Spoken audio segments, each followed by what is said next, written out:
Here we are today with Rob's number 3 Legacy Series production Chevelle.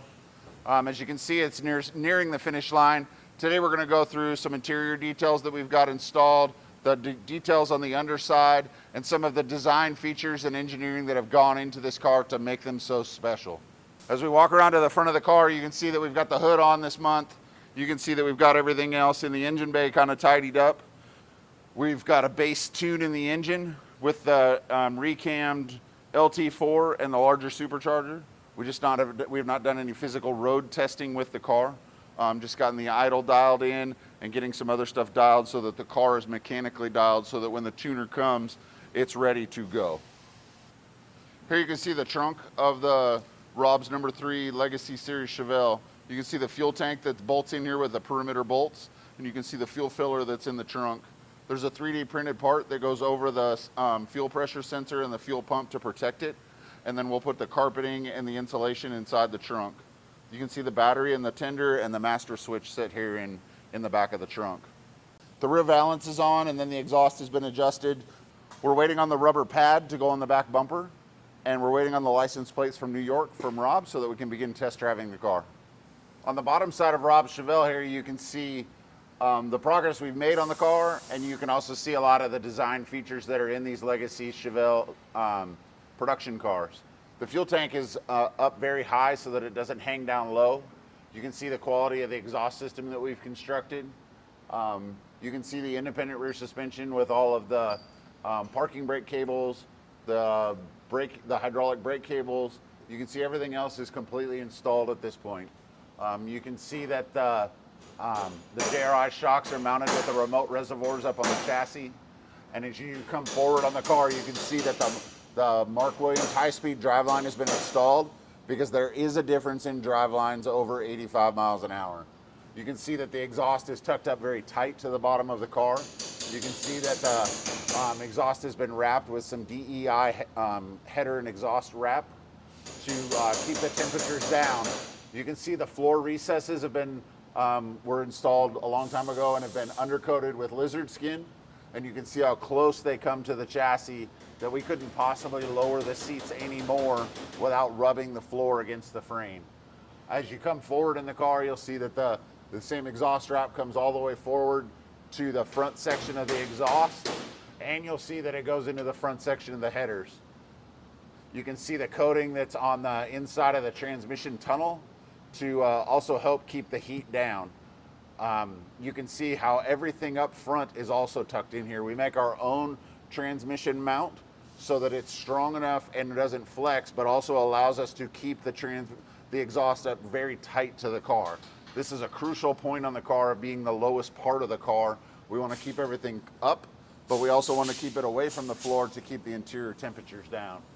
As you come forward, you can see that everything is nicely attached to the car and wrapped up nice. You can see a rubber Adele clamp here.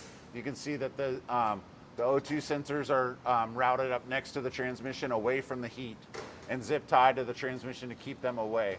As you move forward, you can see how the wiring and everything is neatly wrapped and heat shrunk on the ends. You can see our carbon fiber inner fenders and how they come down and bolt to the stock mounts on the floor. As you move forward, you can see the brackets and mounts here that mount the intercooler heat exchanger, the power steering cooler, and then right above the intercooler heat exchanger is the reservoir pump for the intercooler that mounts to the chassis itself. Pretty much everything under here is wrapped up on this, and we'll begin road testing this car here very soon. Here you can see we have a set of Intech Auto mirrors. This is one of the differences in the cars that's just a great example, is that you can put a cheap plastic OEM replacement mirror on here that every time you go faster than 78 miles an hour, that mirror is going to go wonk and you won't be able to see. So then you got to roll the window back down if it's a hot summer day, readjust the mirror so that the next time when you get to 78 miles an hour, it's just going to change. The Intech mirrors are adjustable on the inside, so everything moves on the inside of the mirror, while the outside of the housing is fixed, and it stays the same. Gives you the same visual look as the original mirror, but it's a much more expensive option. But it's a much higher quality result for the driving experience. Here we are in the interior of Rob's car, just to show you the progress of where we're at. We currently have all the boom mat on the floor. We have a heat layer, a thermal coating that goes on the floor that's about 1/4 of an inch, that's from design engineering as well. You can see the pedal pad covers we put in here to help kind of make it a little bit fancier. But you can see the billet dash that's installed now with all the Dakota Digital gauges, all the polished parts and pieces. You can see that carbon fiber dash pad that has that's been stitched and fitted to the car. The steering wheel has been assembled and ready for test drive. We just want to make sure that everything is indexed correctly on the correct spline before we put the horn button in. Over here on the door panels, you can see the top base panel that we make out of carbon fiber. You can see this base panel that's machined out of PVC plastic, and then all the billet machine custom parts that we make for all the different parts. You can see the armrest that's super solid on this, so that you're not dealing with some flimsy pile of junk interior, which is kind of how we ended up with doing all the parts and pieces that we've done, is that there's just a lot of weak plastic that doesn't last for a very long time in the OEM configuration.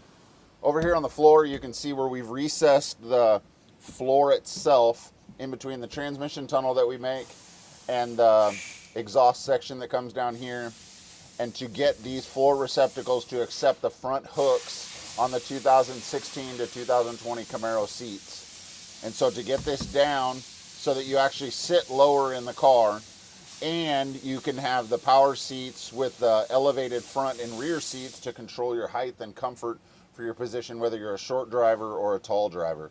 But you can see here from where the floor has been lowered from about this point down to this point, front and rear, to get the seats low in the car, but also to get it to clear the exhaust and the transmission tunnel with the driveline inside.